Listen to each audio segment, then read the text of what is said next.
இது ம் ம் ம் ஆர்ஒய் ஆர்ஒய்ல நீங்கள் சொல்கிறது த்ரீ ஃபேஸு. நம்ம இங்கே பாருங்க, இப்போ நான் என்கிட்ட வந்து உதாரணத்தை நான் சொல்கிறேன். இப்போ ammeter is always connected in ammeter is always connected in series with the load. Connected in series. Could not be connected in parallel. புரியுதா உங்களுக்கு? series with the load. series with loadனா என்ன அர்த்தம்? லோடுனா நம்ம உதாரணத்து பாருங்க, இப்போ என்கிட்ட இதான் ஒரு டிவி இருக்கு. இந்த டிவிக்கு எவ்வளோ கரண்ட் போகுதுன்னு நான் பார்க்குறேன். ஓகேங்களா? ஸோ இப்போ நான் வந்து இந்த டிவிக்கு எவ்வளோ கரண்ட் போகுதுன்னு பார்க்கணும் அப்படின்னா, இந்த டிவிக்கு சீரீஸாக நான் வந்து அம்மீட்டரை வந்து நான் கனெக்ட் பண்ணேன். ஸோ இதான் வந்து சப்ளை வோல்டேஜ். அது எங்கேயோ ஒரு இடத்துலேருந்து பேட்டரியிலேருந்தோ இல்லை சப்ளைலேருந்தோ எனக்கு வருது. ஓகேங்களா? ஸோ இந்த வோல்டேஜ் வருது. நான் இதை வந்து அம்மீட்டரை வந்து நான் என்ன பண்ணுறேன், இப்படி நான் வந்து கனெக்ட் பண்ணிக்கிறேன், சீரீஸாக கனெக்ட் பண்ணுறேன். ஏன்னா சொன்ன இல்லையா, internal resistance of ammeter is very low. Internal resistance of ammeter is very low அப்படின்னு. Internal resistance of ammeter, internal resistance of ammeter is very low, very low. ஓகேங்களா? ஸோ அதனால அது வந்து அதிக கரண்ட் இது அலோவ் பண்ணுது, நமக்கு ரீடிங் காட்டுது. இப்போ இதே அம்மீட்டரை நான் என்ன பண்ணுறேன் தெரியாமல் பேரலாக கனெக்ட் பண்ணிப்பேன். இதுதான் அம்மீட்டர், நான் பேரலாக கனெக்ட் பண்ணிட்டேன். இதான் வந்து டிவி. இதான பேரல் கனெக்ஷன். புரியுதாங்கப்பா பேரல் கனெக்ஷன் என்னன்ட்டு? இப்போ பேரலாக கனெக்ட் பண்ணும் பொழுது ப்ளஸ் மைனஸ் இது வந்து ஒரு வோல்டேஜா, இது வந்து அம்மீட்டர், இது வந்து டிவி. ஓகேவா? ஸோ இப்போ வந்து இன்டர்னல் ரெசிஸ்டன்ஸ் லோவாக இருக்கும்பொழுது இப்போ இந்த வோல்டேஜ்லேருந்து ஒரு கரண்ட் வரும். இந்த கரண்ட் வரும், நேரம் எவ்வளோ கரண்ட்டுன்னு பார்த்துட்டு அந்த கரண்ட் வந்து நமக்கு வந்து இது வந்து காட்டுது. இது வந்து நம்ம பேரலாக கனெக்ட் பண்ணியிருக்கோம். இந்த ரெசிஸ்டன்ஸ் வந்து இன்டர்னல் ரெசிஸ்டன்ஸ் 0, மீட்டருடைய இன்டர்னல் ரெசிஸ்டன்ஸ் 0. ஓகேங்களா? ஸோ இது வந்து டிவி இருக்கு. ஸோ கரண்ட் ஆல்வேஸ் என்ன பண்ணும், current always prefer low resistance பார்த்து. புரியுதா உங்களுக்கு? Current always prefer low resistance பார்த்து. அப்போ டிவி வந்து எவ்வளோன்னு தெரியாது. அப்போ வந்து பேரலாக நீங்கள் கனெக்ட் பண்ணும்பொழுது ஆட்டோமேட்டிக்காக வந்து எல்லா கரண்ட்டும் எங்கே வரும், இங்கே கரண்ட் வந்து போகாது. ஏன்னா இது வந்து ஹை ரெசிஸ்டன்ஸ் இல்லையா? இது கரண்ட் எப்பயுமே நான் சொன்னேன் லோ ரெசிஸ்டன்ஸ். அப்போ நீங்கள் ஃபுல் கரண்ட்டும் வந்து என்ன வரும், இந்த மீட்டர் வழியாக வந்து மறுபடியும் இங்கே போகும். மீட்டர் கம்ப்ளீட்டாக டேமேஜ் ஆகிடும். நீங்கள் சொன்ன மாதிரி மீட்டர் வந்து வெடிச்சிடும். ஓகேங்களா? ஸோ அம்மீட்டரை பொறுத்த வரைக்கும் நம்ம வந்து சீரியஸாக தான் நம்ம கனெக்ட் பண்ணணும். பேரலாக கனெக்ட் பண்ணோம் அப்படின்னா மீட்டர் வில் கெட் டேமேஜ். இது டிவி எதுவும் ஆகாது, மீட்டர் வில் கெட் டேமேஜ். ஓகேங்களா? If it is connected in parallel அப்படின்னா மீட்டர் கெட்ஸ் டேமேஜ்.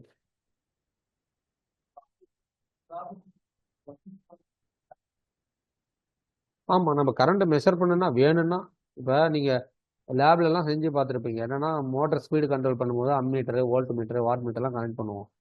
அது கனெக்ட் பண்ணலாம்னு நேராக கொடுத்தாலும் அது ஓட தான் செய்யுது. பட் எவ்வளோ கரண்ட் போகுது அப்படிங்கிறது தெரிஞ்சுக்கிறதுக்காக நம்ம ரீடிங் எடுப்போம். ஓகேவா? ஸோ அந்த மாதிரி எடுக்கும் பொழுது இந்த அம்மீட்டர் தெரியாமல் நீங்கள் வந்து பேரலாக கனெக்ட் பண்ணீங்க அப்படின்னா மீட்டர் வந்து டேமேஜ் ஆகிடும். புரியுதா உங்களுக்கு? So ammeter is always connected in series with the load because ammeter internal resistance is very low. If ammeter is unknowingly connected in parallel with the load, then the meter gets damaged because high current will be passed through the meter.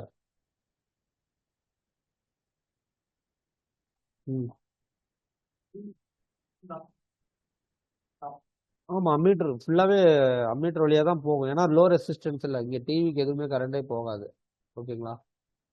இப்போ வந்து volt metre நம்ம பார்க்கலாம். இப்போ இதுக்கு வந்து நான் volt மீட்டரை வந்து சீரிஸாகவும் பேரலாகவும் கனெக்ட் பண்ணுறேன். இப்போ இது வந்து என்கிட்ட ஒரு டிவி இருக்கு. ஸோ வோல்ட் மீட்டருக்கு வந்து அப்படியே opposite. Volt metre is always connected in parallel with the load. Volt metre is always connected in parallel with the load. Connected in parallel.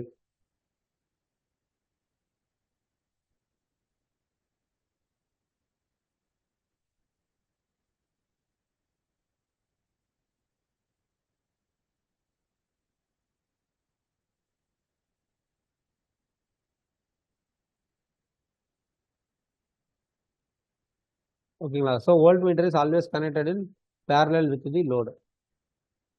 இப்போ பாருங்க, இப்போ நான் என்ன பண்றேன், இந்த வோல்ட் மீட்டர்ல வந்து அதே மாதிரி internal resistance of voltmeter is high. Internal resistance of voltmeter.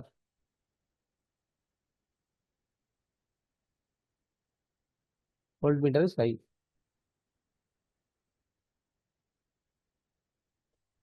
Internal resistance of voltmeter is high. So இப்போ வந்து நான் நார்மலாக ரீடிங் வந்து இது காட்டும். இப்போ வந்து இந்த இடத்துல வந்து நான் வந்து நார்மலாக வந்து என்ன வரும், இப்போ 230 வோல்டேஜ் கொடுக்குறோம் அப்படின்னா இந்த இடத்துல வந்து இந்த வோல்ட் மீட்டரோட ரீடிங் என்ன காட்டும், 230 வோல்டேஜ் தான் காட்டணும். பேரலல் அப்படிங்கும்போது ஒரே வேல்யூ தான் காட்டும். அப்போ டிவிக்கு அக்ராஸாக எவ்வளோ வோல்டேஜ் இருக்கும், அங்கேயும் 230 வோல்டேஜ் தான் இருக்கும். எல்லாமே பேரலல், அப்படியே 230 வோல்டேஜ் தான் இருக்கும். இப்போ நான் வந்து இந்த வோல்ட் மீட்டர் தெரியாமல் நான் என்ன பண்ணுறேன் அப்படின்னா சீரீஸாக கனெக்ட் பண்ணுறேன். சீரீஸாக வந்து இதை வந்து சீரீஸ் கனெக்ஷன். இது வந்து சீரீஸாக கனெக்ட் பண்ணும் பொழுது என்ன நடக்கும் உங்களுக்கு, இங்கே வந்து மீட்டர் டேமேஜ் ஆகுமா இல்லை என்ன? Voltmeter is connected in சீரீஸ்னா ஆல்ரெடி இது வந்து ஹை ரெசிஸ்டன்ஸ் இல்லையா, ரெசிஸ்டன்ஸ் வந்து ஹை ரெசிஸ்டன்ஸ். அப்போ வந்து என்ன ஆகும்னா meter will not indicate any value. High ரெசிஸ்டன்ஸுங்கிறதுனால உங்களுக்கு என்ன வரும், உங்களுக்கு கரண்ட் வந்து அலோவ் பண்ணாது. ஸோ அப்போ வந்து என்ன ஆகும்னா meter will not indicate any value, reading வந்து காட்டாது.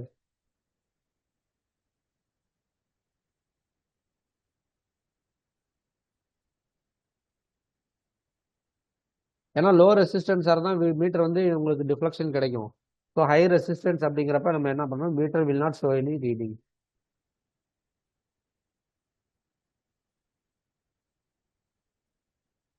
இப்போ இது லோ ரெசிஸ்டன்ஸாக இருந்தால் ரீடிங் காட்டும். புரியுதா உங்களுக்கு? ஏன்னா அம்மீட்டரில் லோ ரெசிஸ்டன்ஸ் தான் சீரியஸாக கனெக்ட் ஆகிருக்கும், அதனால காட்டுது. So meter will not show any reading. புரியுதாங்கப்பா? ஏதாவது டவுட் இருக்கா இதில் உங்களுக்கு? ஸோ இது வந்து கட்டாயமாக தெரிஞ்சுக்கணும். அம்மீட்டரில் எப்படி இருக்கும், வோல்ட் மீட்டரில் எப்படி, இந்த அளவு தெரிஞ்சுக்கினாவே போதும். ஓகேங்களா? அடுத்தது வந்து பார்த்தீங்கன்னா வாட் மீட்டர் இருக்கு. வாட் மீட்டரில் எப்படி இருக்கும், அம்மீட்டர் வோல்ட் மீட்டர் ரெண்டையும் ப்ராடக்ட் பண்ணிங்கன்னா தான் உங்களுக்கு பவர் கிடைக்கும். ஸோ பவர் மெஷர் பண்ணுறது தான் watt meter. Watt meter is use to measure power. What மீட்டரில் வந்து நீங்கள் பார்த்துருப்பீங்க, இந்த மாதிரி இருக்கும் இல்லையா, இந்த மாதிரி போட்டிருப்பாங்க, இந்த மாதிரி இருக்கும்.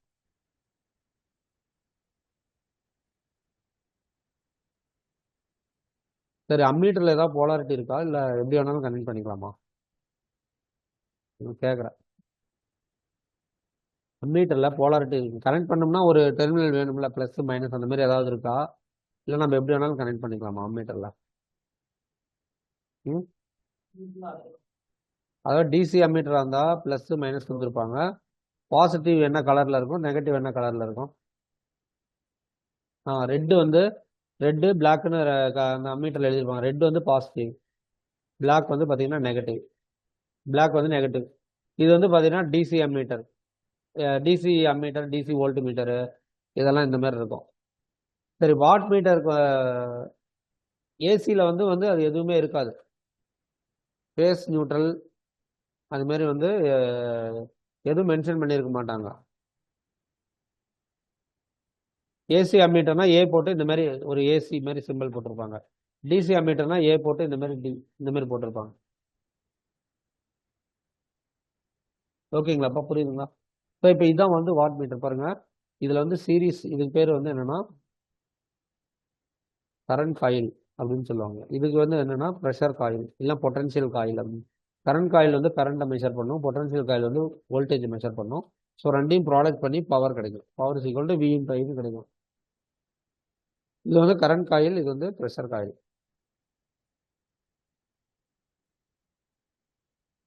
இதுதான் என்கிட்ட இருக்கிற வாட் மீட்டர்.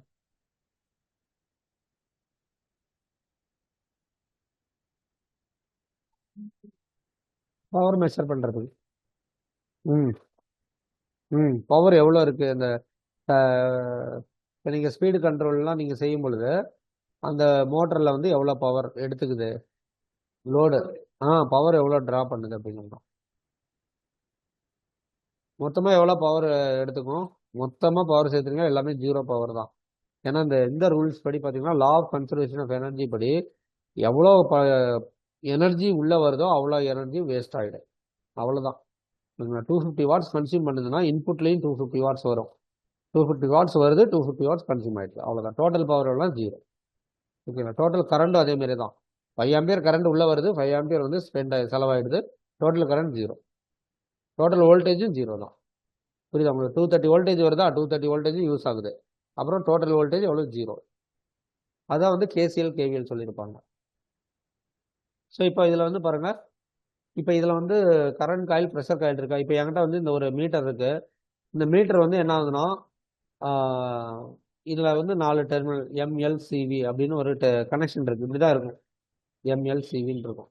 இந்த மாதிரி கனெக்ஷன் கொடுக்கும் பொழுது மீட்டர் வந்து என்ன ஆகுனா 0லேருந்து அந்த பாயிண்டர் இண்டிகேட் ஆகிட்டு அப்படியே இப்படி மூவ் ஆகும். ஓகேங்களா? ஸோ இது வந்து இந்த பாயிண்டர். ஓகே, ஸோ இது வந்து பாசிட்டிவ் வேல்யூ சார். பாசிட்டிவ்லேருந்து இந்த மாதிரி பாசிட்டிவ் 0 இந்த மாதிரி பாருங்கள். 0, அடுத்து வந்து 2, அடுத்து வந்து 4, அடுத்து வந்து 6, இது வந்து 10. இந்த மாதிரி வந்து கிளாக் வைஸில் இப்படி மூவ் ஆகும். இது வந்து எதுக்குன்னா இந்த எம்எல்சிவி இந்த கனெக்ஷனுக்கு. இப்போ ஒரு வாட் மீட்டர் வந்து நெகட்டிவ்ல ரீடிங் காட்டுது அப்படின்னா என்ன ப்ராப்ளம் அப்படின்னு சொல்லி 4 ஆப்ஷன் கொடுத்துட்டு கேட்பாங்க. ஒரு வாட் மீட்டரில் வந்து நெகட்டிவ்ல ரீடிங் காட்டுது அப்படின்னா என்ன அர்த்தம்னா, இந்த இண்டிகேட்டர் வந்து என்ன ஆகுதுன்னா அந்த பாயிண்டர் வந்து இந்த பக்கமாக வர பார்க்குது, ட்ரை பண்ணுது 0க்கு இந்தாண்ட சைடு. 0லேருந்து 1 2 3 இப்படி போகணும். அதுக்கு பதிலாக 0க்கு பிலோ 0 அந்த லெவலுக்கு வருது அப்படின்னா என்ன மீனிங்? இப்போ பிலோ 0 அதாவது நெகட்டிவ் வேல்யூ வருது அப்படின்னாவே என்ன மீனிங்னா, இந்த கரண்ட் காயில் நீங்கள் கனெக்ட் பண்ணும்போது எம்எல்சிவிக்கு பதிலாக இந்த இடத்துல எல், இந்த இடத்துல எம் அப்படின்னு மாற்றி கனெக்ட் பண்ணியிருந்தாலோ, இல்லை இந்த இடத்துல சிவிக்கு பதிலாக இந்த இடத்துல வி, இந்த இடத்துல சி, இது ஏதாவது ஒன்று தான். இப்போ இந்த கனெக்ஷன் படி பார்த்தா மறுபடியும் இது வந்து பார்த்தீங்கன்னா கிளாக் வைஸில் தான் காட்டும். ஏன்னா நீங்கள் ஏதாவது ஒன்று தான் மாற்றணும். Either current coil all pressure coil. இதில் ஏதாவது ஒன்று வந்து தப்பாக கனெக்ட் பண்ணியிருந்தாதான் மீட்டர் வந்து பிலோ நெகட்டிவில் காட்டும். ரெண்டுமே இங்கே வந்து எம்எல்க்கு பதிலாக இங்கே எல்எம், இங்கே சிவிக்கு பதிலாக இங்கே விசி அப்படின்னு கனெக்ட் பண்ணிங்கன்னா மறுபடியும் கிளாக் வைஸில் தான் காட்டும். ஸோ வந்து நெகட்டிவ் அப்படின்னா என்னென்னா, either current coil CC or polarity pressure coil polarity is changed. Maybe check.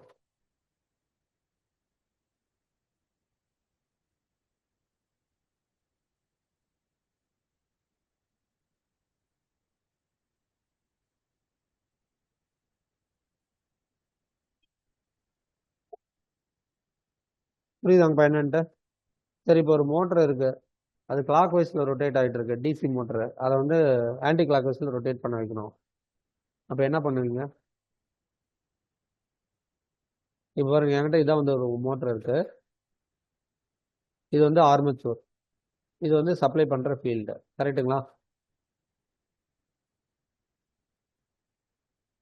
இல்லை இந்த மாதிரி சொல்லணும் அப்படின்னா இந்த மாதிரி இருக்கும். மோட்டரில் வந்து 2 இருக்கும். இது வந்து 4 போல்ஸ் இருக்கும். இதான் வந்து ஃபீல்டு காயில்ஸ் அப்படிம்போம். ஃபீல்டு மேக்னெட்டிக் ஃபீல்டு நடுவில் இருக்கிறது தான் இந்த ஆர்மச்சூர். இது ஆர்மச்சூர், இது வந்து ஃபீல்டு, கரெக்டுங்களா? இது வந்து ஏஏ அப்படின்னு போட்டிருப்பாங்க. இது வந்து பார்த்தீங்கன்னா எஃப் இல்லைன்னா எஃப்எஃப் இல்லை F1 F2 அந்த மாதிரி எதுனா கொடுத்துருப்பாங்க. இங்கே நான் ப்ளஸ் மைனஸ் கொடுக்குறேன். கொடுத்த உடனே மோட்டர் வந்து கிளாக் வைஸில் ரொட்டேட் ஆகுது. புரியுதுங்களா? இப்போ வந்து இந்த இடத்துல நான் என்ன பண்ணுறேன், உடனே மாற்றுறேன், மைனஸு ப்ளஸ்ன்னு கொடுக்குறேன். கொடுத்த உடனே மோட்டர் என்ன மாதிரி ரொட்டேட் ஆகும்? மறுபடியும் கிளாக் வைஸில் தான் ரொட்டேட் ஆகும். அது எப்படி? டிசி சப்ளை பொறுத்த வரைக்கும் நீங்கள் ப்ளஸ் மைனஸ் மைனஸ் ப்ளஸ் எது கொடுத்தாலும் ஒன்று தான், கிளாக் வைஸில் தான் ரொட்டேட் ஆகும். மறுபடியும் கிளாக் வைஸில் தான் ரொட்டேட் ஆகும். ஆன்டி கிளாக் வைஸில் ரொட்டேட் ஆகணும் அப்படின்னா எய்தர் ஏஏ இல்லைன்னா எஃப்எஃப்எஃப் மாற்றணும். ஏதாவது ஒன்று தான் மாற்றணும். புரியுதா உங்களுக்கு? இப்போ வந்து இந்த இடத்துல இருக்கு இல்லைங்களா, இந்த இடத்துல வந்து இதெல்லாம் ஈஸியாக தெரிஞ்சிருக்கணும் உங்களுக்கு, எப்பயே தெரிஞ்சிருக்கணும். இந்த இடத்துல எஃப்எஃப் கொடுத்துட்டு இந்த இடத்துல எஃப் கொடுத்தீங்க அப்படின்னா மோட்டர் வந்து ஆன்டி கிளாக் வைஸில் ரொட்டேட் ஆகும். Either armature or field polarity can be change. Both ரெண்டுமே சேஞ்ச் பண்ணீங்க அப்படின்னா நம்ம சொல்லலாம் பாருங்க, இங்கே ப்ளஸ் மைனஸ் இருக்கும் பொழுது ஏஏஏ எஃப்எஃப்எஃப் அப்படி இருக்கு. மைனஸில் வரும்பொழுது இந்த இடத்துல மைனஸ் ப்ளஸ்னால மறுபடியும் அதே மாரி தான் ரொட்டேட் ஆகும். ரெண்டில் ஏதாவது ஒன்று மட்டும் தான் சேஞ்ச் பண்ணணும். புரியுதாப்பா உங்களுக்கு? சரி, இது வந்து டிசி மோட்டர் இருக்கு. இப்போ என்கிட்ட ஏசி மோட்டர் இருக்கு. RYBன்னு மூணு சப்ளை கொடுக்குறேன். RYB இந்த மோட்டர் கொடுத்த உடனே 3 ஃபேஸ் மோட்டர் கிளாக் வைஸில் ரொட்டேட் ஆகுது. இப்போ இதனுடைய இதை வந்து ஆன்டி கிளாக் வைஸில் மாற்றணும் அப்படின்னா என்ன பண்ணணும்? மூணையும் வந்து மறுபடியும் மாற்றக்கூடாது. ஏதாவது ஒரு ஃபேஸ் மாற்றினீங்கன்னா போதும். இப்போ இங்கே RYB இருக்கு இல்லைங்களா, இதுதான் வந்து ஃபேஸ் சீக்வன்ஸ் அப்படிம்பாங்க. RYB கொடுத்தீங்கன்னா கிளாக் வைஸ். இதுலேயே வந்து RBY கொடுத்தீங்கன்னு வச்சுங்களேன், ஒரே ஒரு இதை மட்டும் மாற்றுறீங்க. RYக்கு பதிலாக இதை பியும் ஒய்யும் மட்டும் மாற்றுறீங்க. RBY மாற்றுறீங்க அப்படின்னா ஆன்டி கிளாக் வைஸில் ரொட்டேட் ஆகும். புரியுதுங்களா உங்களுக்கு? ரெட்டு எல்லோ ப்ளூங்கிறது 3 ஃபேஸில் இருக்கக்கூடிய, வீட்டில் கூட லைன் கனெக்ட் பண்ணியிருப்பாங்கல்ல இந்த இது. ஏன்னா பேசிக்கான விஷயங்கள் இதெல்லாம் வந்து தெரியாமல் இருக்கவே கூடாது. இது கேட்பாங்களா அப்படின்னா, கேட்டாங்கன்னா இதெல்லாம் 100 பேரில் 90 பேர் 99 100 பேர் பரிச்சை எழுதுறாங்கன்னா 99 பேர் கரெக்டாக எழுதிடுவாங்க. அப்போ அந்த 99 பேர் எழுதுறதே நமக்கு தெரியல அப்படின்னா, அப்போ நினச்சி பாருங்க, நாம் வந்து மிஸ் ஆகிடுவோம். புரியுதா உங்களுக்கு? அப்போ என்னன்னா, நம்ம படிக்கும் பொழுது எல்லாருக்கும் தெரிஞ்சது கம்பல்சரியாக நமக்கு தெரிஞ்சிருக்கணும். அது இல்லாமல் எக்ஸ்ட்ரா படிக்கணும். ஓகேவா? ஏன்னா இந்த கொஸ்டினை விட்டுட்டு வந்துட்டீங்கன்னு வச்சுக்கலாம், அடுத்து இன்னொன்று டஃப்பாக இருக்குன்னா 2 கொஸ்டின் போயிடும். சரிங்களா? இப்போ வந்து நம்ம இந்த இதுக்கு பார்த்தோம், வாட் மீட்டர்னா என்ன அப்படின்னு சொல்லி பார்த்தோம். Watt meter. பவர்னா என்னன்னு பார்த்தோம். எனர்ஜினா என்னன்னு பார்த்தோமா? இப்போ கொஸ்டின்ல ஒரு கேள்வி கேட்பாங்க, ஒரு யூனிட்னா என்ன அப்படின்னு கேட்பாங்க. ஒரு யூனிட் எலக்ட்ரிக் 10 யூனிட் கரண்ட் அப்படின்னு நம்ம சொல்றோம் இல்லையா? இப்போ ஒரு யூனிட்னா என்ன? ஒரு யூனிட்டா நல்லா ஞாபகம் வச்சுக்கணும், 1 கிலோ வாட் அவர். ஒரு யூனிட்டா 1 kilo watt hour. 1000 watt hour. 1 kilo watt hour இல்லைன்னா 1000 வாட் அவர். 1000 வாட் அவர். அவர் அதாவது நான் என்ன சொல்றேன், இவ்வளோ எவ்வளோ வோல்டேஜ், எவ்வளோ கரண்ட், எவ்வளோ மணி நேரம் யூஸ் பண்றீங்க அப்படிங்கிறது தான். ஸோ இது 1 கிலோ வாட் ஹவர்னா ஒரு யூனிட்னா என்ன அர்த்தம்னா, ஒரு யூனிட்னா 1 கிலோ வாட் ஹவர் இல்லைன்னா 1000 வாட் ஹவர். 10 யூனிட்னா 10 இன்ட்டு 1 கிலோ வாட் ஹவரை போட்டுரும். இப்போ 1 கிலோ வாட் ஹவர்னா எவ்வளோ வேல்யூன்னு அப்படின்னு பார்க்கலாம். ஒரு யூனிட்னா என்னன்னு பார்க்குறோம். 1 unit equal to 1 kilo watt hour equal to ஒரு கிலோனா எவ்வளோ? 1000. 1 இன்ட்டு 10⁻³ 10⁻³ கரெக்டுங்களா? 1000. 1 ஹவருக்கு எவ்வளோ வரும் உங்களுக்கு? எவ்வளோ மினிட்ஸ் இருக்கு? டோட்டலாக வந்து 60 மினிட்ஸ் 1 ஹவருக்கு. ஒரு மினிட்ஸுக்கு எவ்வளோ செகண்ட்ஸ் இருக்கு? 60 செகண்ட். 60 இன்ட்டு 60. ஓகேங்களா? ஸோ இதை கால்குலேட் பண்ணிங்கன்னா எவ்வளோ வரும் உங்களுக்கு? 36 இல்லைன்னா இந்த மாதிரி போட்டுக்கலாம், 36 இன்ட்டு 10⁵ ஜூல்ஸ் அப்படின்னு எழுதிக்கலாமா? இதுதான் வந்து ஒரு யூனிட்டு. இதையும் வந்து எக்ஸாம்பிள் கேட்பாங்க. ஒரு யூனிட்னா என்ன அர்த்தம்?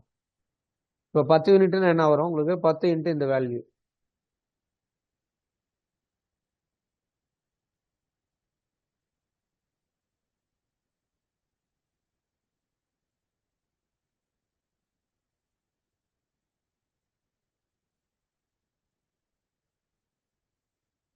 ஏதாவது சந்தேகம் இருக்காங்கப்பா இதில் இப்போ நடத்துனதுல?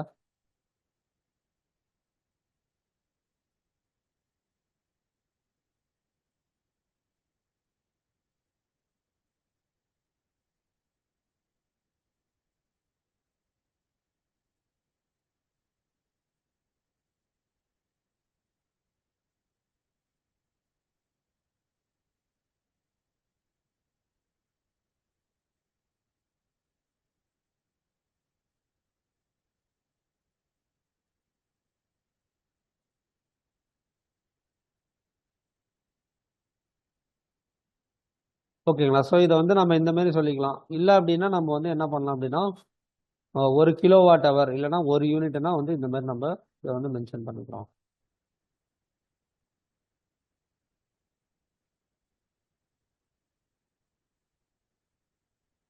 ஓகே, எழுதிக்கோங்க. ஒரு ரெஃப்ரிஜிரேட்டர், எலக்ட்ரிக் ரெஃப்ரிஜிரேட்டர் இருக்கு. அது வந்து 500 watts. Electric refrigerator electric refrigerator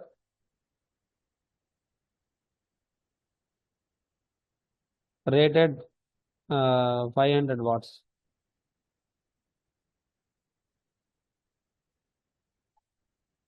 Operates 6 hours per day.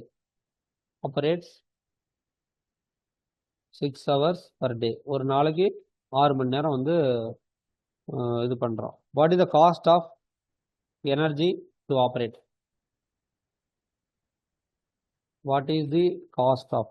What is the cost of? What is the cost of energy to operate? Operated for 30 days. 30 நாளும் ரன் பண்றோம். At rupees 4.5. At rupees 4.5 per kilowatt hour.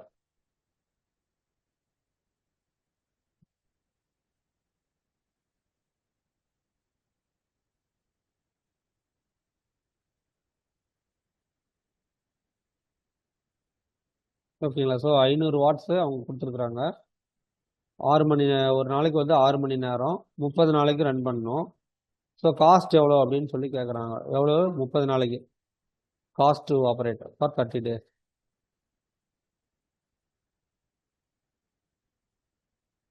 Okay, so எவ்வளோன்னு calculate பண்ணுங்க பாருங்க. ஒரு நாளைக்கு எவ்வளோன்னா 30 days 4.5 per kilowatt hour அப்படின்னு சொல்லியிருக்காங்க. So இதில் வந்து ஃபஸ்ட்டு வந்து நீங்கள் எதுவும் பண்ணோன்னா எனர்ஜி எவ்வளோ, எனர்ஜி கன்சம்ஷன் எவ்வளோன்னு மட்டும் கண்டுபிடிங்க. எனர்ஜி எவ்வளவு? Energy consumed for 30 days. Energy consumed by refrigerator for 30 days. For 30 days. 30 நாளைக்கு வந்து எனர்ஜி எவ்வளோ கன்சியூம் பண்ணும். நான் இப்போ பார்த்தேன் இல்லைங்களா, இது நல்லா பார்த்துக்கோங்க. இது ஈஸியான சம் தான், ரொம்ப காம்ப்ளிகேட்டட் கிடையாது. 1 கிலோவாட் ஹவர்னா என்ன சொன்னேன்? 1 கிலோ 1 மணி நேரம். 1 மணி நேரத்துக்கு வந்து எவ்வளோன்னா 60 மினிட்ஸு. 1 மினிட்ஸுக்கு வந்து 60 செகண்ட்ஸ். இது வந்து 1 மணி நேரத்துக்கு. இப்போ ஒரு நாளைக்கு அப்படின்னு போடுறேன்னு வச்சுங்களேன், எவ்வளோ வரும் உங்களுக்கு? 24ஆல் நம்ம மல்டிப்ளை பண்ணணும். ஓகேங்களா? ஸோ 30 நாளைக்குன்னா 30 டேஸால் மல்டிப்ளை பண்ணிக்கலாம். டேனா 30 days இன்ட்டு டேஸாகவே நம்ம சொல்லிக்கலாம். ஸோ அப்போ வந்து நம்ம இதை கால்குலேட் பண்ணும்போது நல்லா பாருங்கள். இதில் வந்து எவ்வளோ வந்து எனர்ஜி வந்து கிலோ வாட் ஹவர் தானே, கிலோ வாட் ஹவர். ஸோ கிலோனா வந்து எவ்வளோ சொல்லியிருக்காங்க? 500 வாட்ஸா? கிலோ கிடையாது, அதனால் வாட் மட்டும் இருக்குது, நம்மளோட விருப்பம். இல்லைன்னா 500 வாட்ஸ்னே போட்டுக்கோங்க. 500 watts into 6 hours per day. 6 hours per day.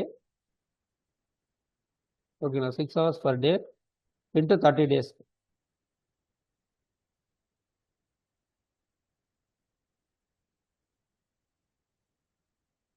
30 days.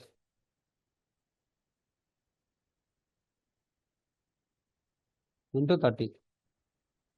Okay, so இப்போ எவ்வளோ வரும் உங்களுக்கு டோட்டல் எனர்ஜி கிலோ வாட் ஹவரில்? 500 இன்ட்டு பாருங்க, இது வாட்டு, இது வந்து ஹவரு. 30 நாளைக்கு நம்ம கால்குலேட் பண்ணுறோம். புரியுதா உங்களுக்கு? ஸோ 3 × 3 900 வருமா? 9000. 1 2 இது வந்து 3. எவ்வளோ வருது உங்களுக்கு? 30 days.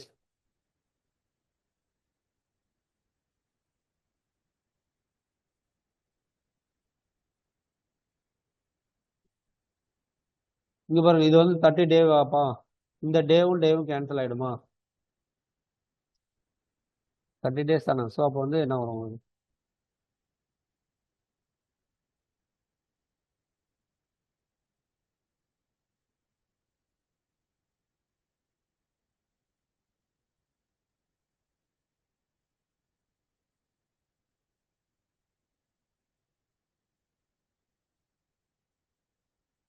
ஸோ என்ன வருது? இது பண்ணி சொல்லுங்க. இது அப்படியே கால்குலேட் பண்ணிங்கன்னா போதும்.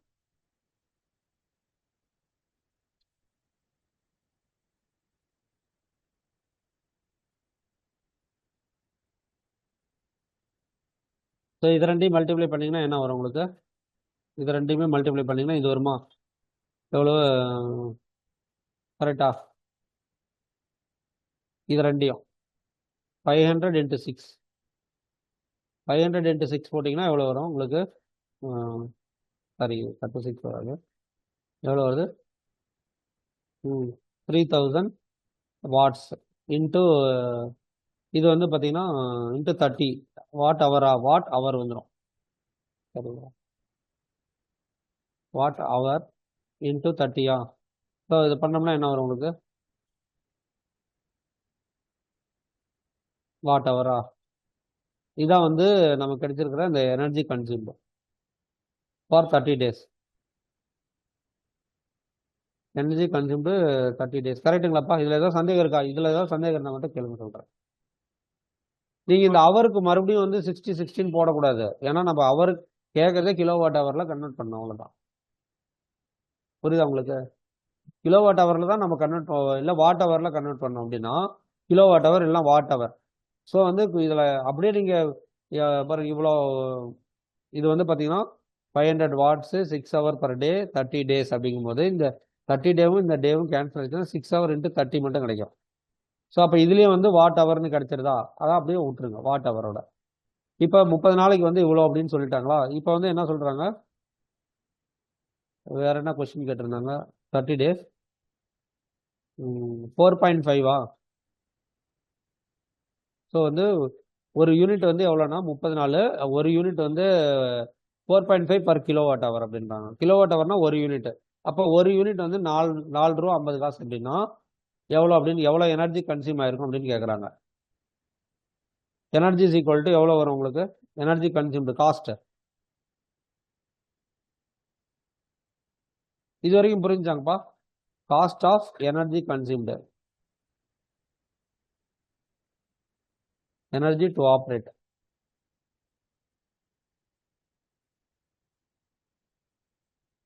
ஈக்குவல் டு அந்த வேல்யூ அப்படியே 4.5 மல்டிப்ளை பண்ணால் அவ்வளோதான். அதுதான் ஆன்சர். ஸோ வந்து 9000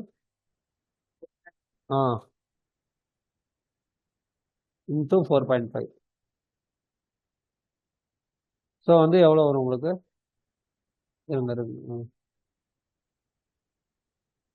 இல்லை 90,000 வாட் ஹவரா? என்னங்கப்பா? Ah into 4.5 per kilowatt hour. கரெக்டுங்களா? ஸோ இப்போ வந்து நான் என்ன பண்ணுறேன் அப்படின்னா, இது வந்து கிலோவாட் ஹவர் தானே, அப்போ இதையும் கிலோவாட் ஹவராக கன்வெர்ட் பண்ணிக்கணும். கன்வெர்ட் பண்ணால் 90 kilowatt hour into 4.5 kilowatt hour, 4.5 per kilowatt hour. So போட்டிங்கன்னா எவ்வளோ வரும் உங்களுக்கு? 90 into 4.5 405 rupees 405 per kilowatt hour. ஓகேங்களா? 405 பர் கிலோவாட் ஹவர். இதான் வந்து ஆன்சர். ஸோ அப்போ ஒரு மணி நேரத்துக்கு வந்து எவ்வளோ செலவாகும் அப்படின்னா 405 ரூபா செலவாகும். ஓகேங்களா? 405 பர் கிலோவாட் ஹவர். ஸோ இது மாதிரி சிம்பிளாக தான் கேட்பாங்க. இது வந்து கொஞ்சம் அதிகமாக தான் நான் நடத்துகிறேன். ஸோ வந்து கொஷின் வந்து சிம்பிளாக தான் கேட்பாங்க, அதனால் பயப்படாதீங்க.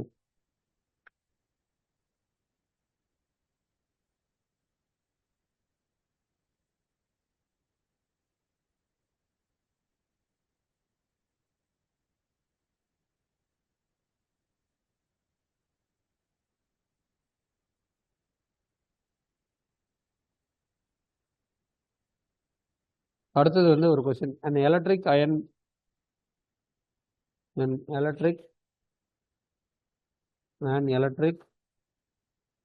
iron of resistance, electric iron of resistance 25 ohm takes a current of 7 ampere. Calculate the heat developed in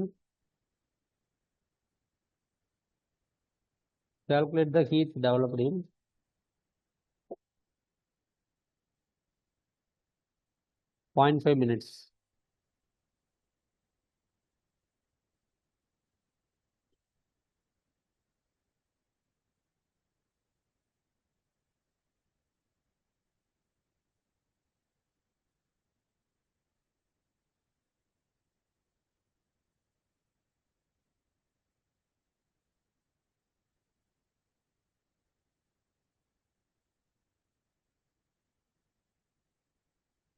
ஓகேங்களா? ஸோ இதில் வந்து நம்ம எவ்வளோ ஹீட் டெவலப் ஆகுது அப்படின்னு சொல்லி நம்ம கால்குலேட் பண்ணோம்.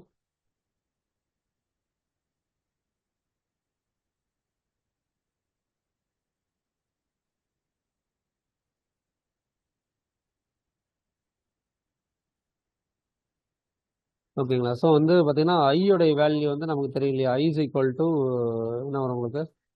ஐ is equal to Q divide by T. ஓகேங்களா? இல்லை கியூடைய வேல்யூ வந்து பார்த்தீங்கன்னா என்ன எழுதலாம்னா Q is equal to I into T அப்படின்னு எழுதிக்கலாம். இது ஒன்று. அதேமாரி வந்து V by I is equal to R, இல்லைனா R is equal to V by I Ohm's law படி. இல்லை அப்படின்னா V is equal to I into R, இந்த இது எழுதிக்கலாம். அதேமாரி வந்து டபிள்யூடைய வேல்யூ ஒர்க் டன் எவ்வளோ எழுதுவோம்? டபிள்யூ இஸ் ஈக்குவல் டு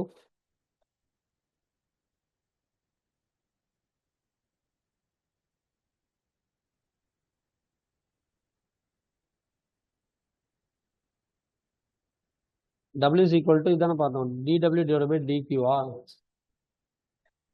அப்போ இல்லை ஒர்க் டனுக்கு வந்து என்ன வந்துச்சு? இல்லைன்னா இது மாதிரி ம்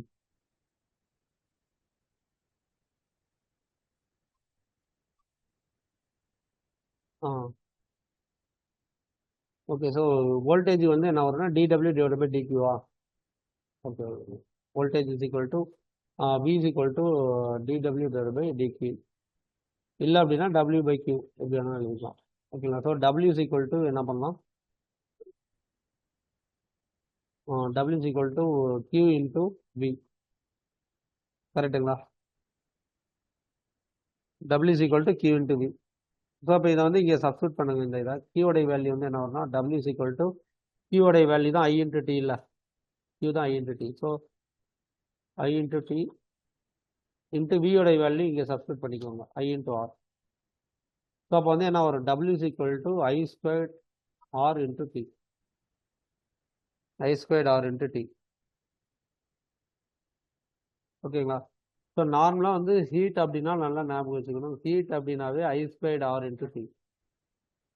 ஐ ஸ்கொயர்ட் ஆர் இன்டூ டி. புரியுதாங்கப்பா? இப்போ இதில் இருந்து நம்ம ஈஸியாக எழுதிடலாமா? ஹீட் அப்படின்னாவே இந்த ஃபார்முலா ஞாபகம் வச்சுக்கணும். ஹீட் அப்படின்னாவே I squared R into T. So இப்போ இந்த சம்மில் வந்து பார்த்தீங்கன்னா எல்லாமே டைரெக்டாகவே கொடுத்துட்டாங்க. ஓகேவா? ஸோ டைரெக்டாக கொடுத்துருக்காங்கன்னா என்னென்னா ஐயோடைய வேல்யூ 7.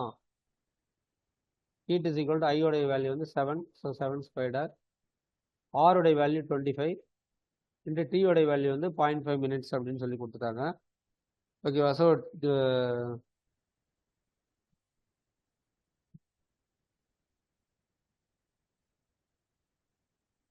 0.5 0.5 மினிட்ஸ் வந்து செகண்ட்ஸாக மாற்றினா என்ன பண்ணுவீங்க?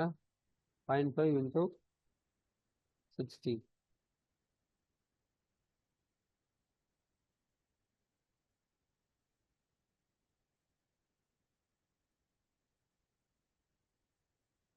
ஹீட்டோட யூனிட் என்ன வரும்னா மறுபடியும் ஜூல்ஸ் தான் வரும்.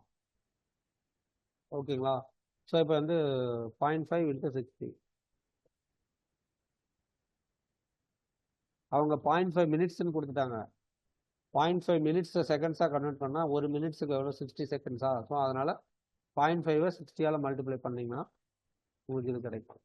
ஸோ அப்போ வந்து இதனுடைய ஹீட்டுடைய வேல்யூ வந்து எவ்வளோ அப்படின்னா 3.68, இல்லைன்னா வந்து 36750 ஜூல்ஸ். இல்லை அப்படின்னா 3.68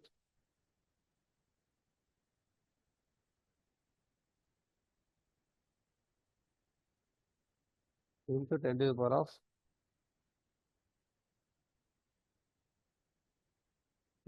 4 joule.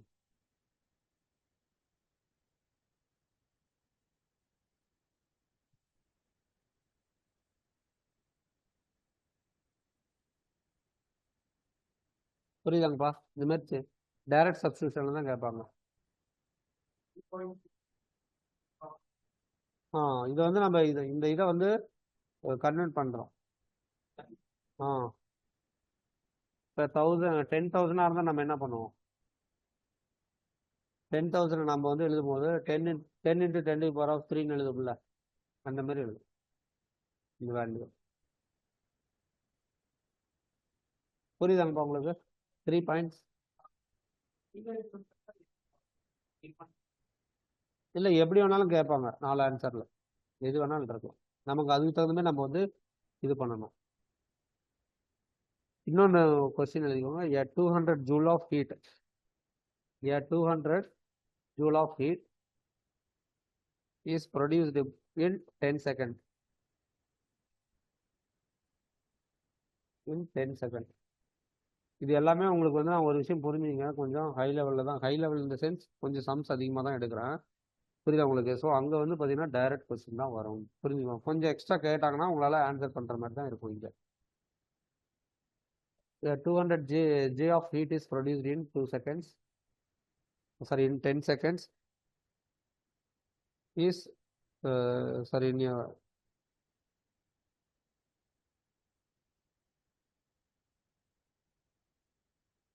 10 seconds in a 5 ohm. 10 seconds in a 5 ohm resistance. In a 5 ohm resistance. Find potential difference. Find the potential difference. PD na potential difference ne எழுதுவோம். Potential difference across resistor.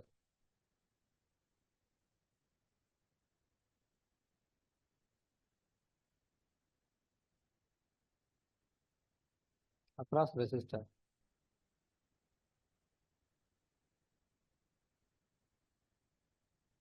5 voltage, option B வந்து 10 voltage, D வந்து 30 voltage.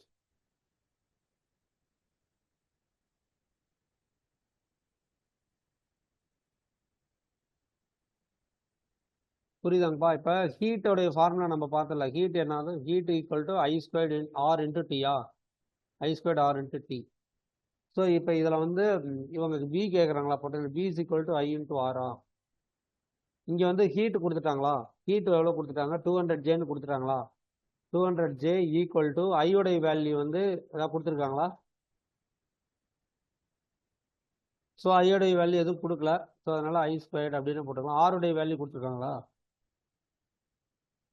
எவ்வளோ? 5. 5. Time எவ்வளோ கொடுத்துருக்காங்க? அது வந்து time வந்து 10 second கொடுத்துருக்காங்க. இப்போ இதுலேருந்து ஐ கண்டுபிடிச்சிடலாமா? ஸோ அப்போ ஐயோடைய வேல்யூ வேணும் அப்படின்னா ஐயோடைய வேல்யூ வந்து ரூட் எடுத்துக்கலாமா? இது அப்படியே இங்கே கீழே வந்துடும். Root of 200 divided by 5 into 10. இந்த ஜூலுங்கிறதெல்லாம் எடுத்துடலாம். ஜேங்கிறது வேணும். நார்மலாக வந்து இப்போ இந்த ஃபார்முலாவிலேருந்தே வாங்கலாம். இந்த ஃபார்முலாவிலே I² ஈக்குவல் டு எவ்வளோ வரும்? H divided by RT. ஐயோடைய வேல்யூ வேணும்னு என்ன பண்ணுறோம்? Root of H divided by RT. அப்போ H எவ்வளோ? 200. ஆருடைய வேல்யூ 5, T-யோடைய வேல்யூ 10. ஸோ ஐயோடைய வேல்யூ எவ்வளோ வரும் உங்களுக்கு? 4. ரூட் ஆஃப் 4 2 எவ்வளோ வருது உங்களுக்கு? 2 ஆம்பியர் வருதா உங்களுக்கு? ஐயோடைய வேல்யூ 2 ஆம்பியர். ஸோ அவங்க கேட்கறது வந்து potential difference across resistor V is equal to I into R தான். ஸோ அப்போ 2 into ஆருடைய வேல்யூ தான் இங்கே கொடுத்துருக்காங்க இல்லையா? எவ்வளோ? 5. 5. ஸோ வந்து 10 voltage. இதுதான் வந்து கரெக்டான. புரியுதுங்களா? இந்த மாதிரி தான் கொஸ்டின் கேட்பாங்க எக்ஸாமில். நாம் இந்த மாதிரி கொஸ்டின் வந்து சப்போஸ் ஏதாவது தெரியாமல் கேட்டாங்கன்னா இந்த மாதிரி எழுதுறது. புரியுதுங்களா?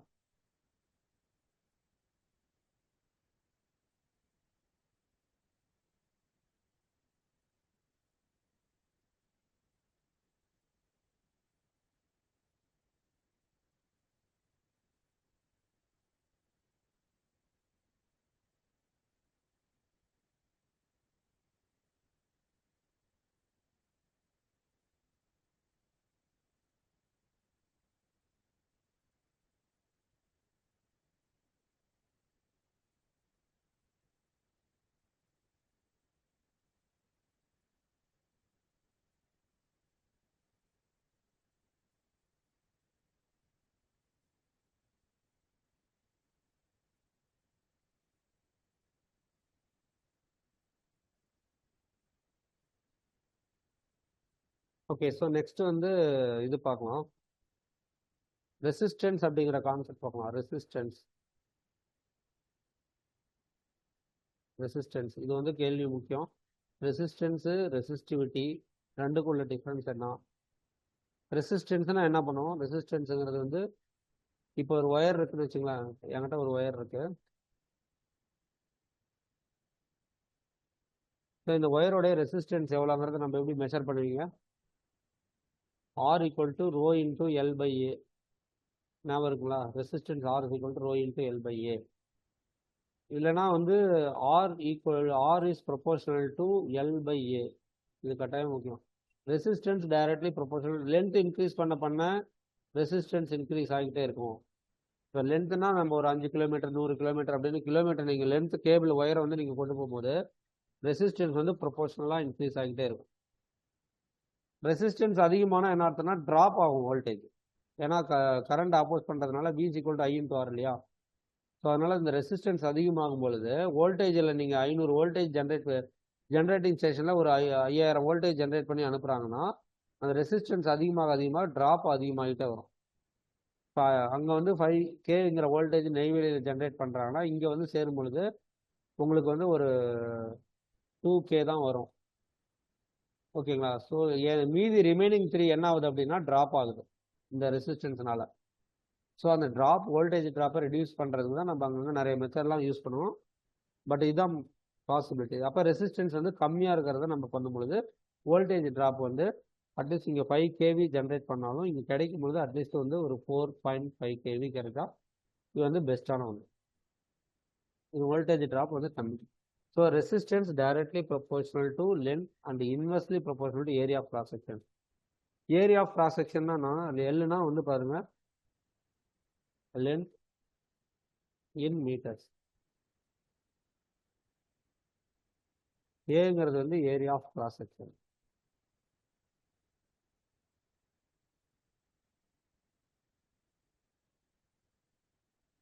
ஏங்கிறது வந்து என்னன்னா area of cross section in metre square. புரியுதாங்கப்பா? இப்போ ஏரியானா என்ன? ஏரியா ஆஃப் கிராஸ் செக்ஷன்னா என்ன? இப்போ உதாரணத்துக்கு இப்போ இந்த ஒரு ஒயர் இருக்குன்னு வச்சுங்களேன். இது வந்து ஒரு ஒயர் இருக்கு என்கிட்ட. இப்போ இது வந்து இது வந்து பார்த்தீங்கன்னா ஒரு 10 மீட்டர்னு வச்சுங்க. 10 மீட்டர் ஒயர் இருக்கு. ஓகேவா? ஸோ இந்த 10 மீட்டர் ஒயர் இருக்கு. இதனுடைய விட்த் வந்து பார்த்தீங்கன்னா எவ்வளோ இருக்குன்னா உதாரணத்துக்கு வந்து 1 மீட்டர்னு வச்சுக்கங்க. ஏரியா ஆஃப் ஒயருங்கும் போது என்ன பண்ணுவோம்? ஏரியா வந்து என்ன வரும் உங்களுக்கு? லென்த் இன்ட்டு இந்த விட்த் நம்ம வந்து கால்குலேட் பண்ணுவோம். ஓகேங்களா? ஸோ அப்போ வந்து 10 மீட்டர் இன்ட்டு 1 மீட்டர் கால்குலேட் பண்ணும்போது 10 மீட்டர் ஸ்கொயர். இதுதான் வந்து area of wire. Area of cross section என்ன? ஏரியா ஆஃப் கிராஸ் செக்ஷன் அந்த ஒயரை உள்ளார இருக்குல்ல கண்டக்டர், அதை ரெண்டாக கட் பண்ணுறோம். புரியுதா உங்களுக்கு? இதை கட் பண்ணிங்கன்னா இந்த மாதிரி இருக்குமா? ஸோ அப்போ வந்து ஏரியா ஆஃப் கிராஸ் செக்ஷன் அப்படிங்கிறது ஏரியா ஆஃப் கிராஸ் செக்ஷன் அப்படின்னா என்ன அப்படின்னா equal to area of circle. Cross section இதை வெட்டினீங்கன்னா சர்க்கிள் தானே கிடைக்கும். ஒரு ஒயரை நீங்கள் கட் பண்ணுறீங்க அப்படின்னா சர்க்கிள் தான் கிடைக்கும். So area of cross section is equal to என்னன்னா area of circle. Area of circle வந்து என்ன ஃபார்முலா? πr². ஆர்னா என்ன அர்த்தம்? Diameter divided by 2. ஓகேங்களா? ஸோ அப்போ வந்து 5 × d²/4. இதுதான் வந்து area of cross section. Area of cross section புரியுதாங்களா? ஏரியானா நார்மலாக ஒரு ஒயர் எவ்வளோ இருக்குதோ பார்த்துட்டு அது லென்த்து பிரெட் வச்சு போடுறது தான் ஏரியா. கிராஸ் செக்ஷன் அப்படிங்கிறது உள்ளே இருக்கிற கண்டக்டருடைய இது.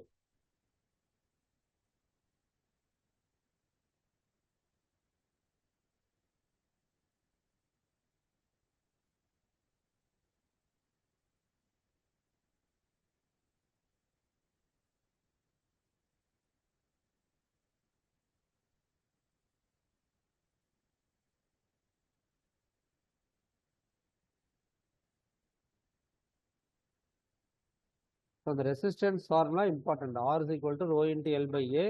At the same time, R equal to rho into L divided by A. Rho na L na length, A na area of cross section பார்த்தோம். Rho na resistivity.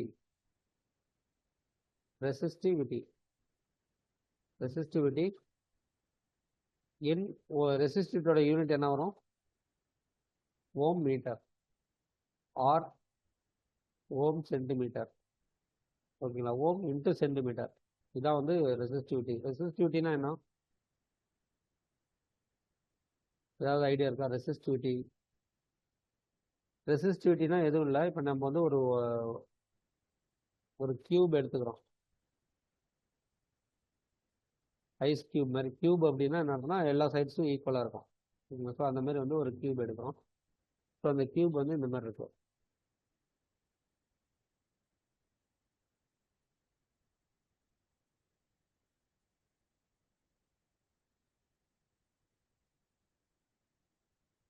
ஸோ எல்லா சைட்ஸும் ஈக்குவலாக இருக்கிற மாதிரி எல்லாமே ஒரே வேல்யூ. இது ஒரு மீட்டர்.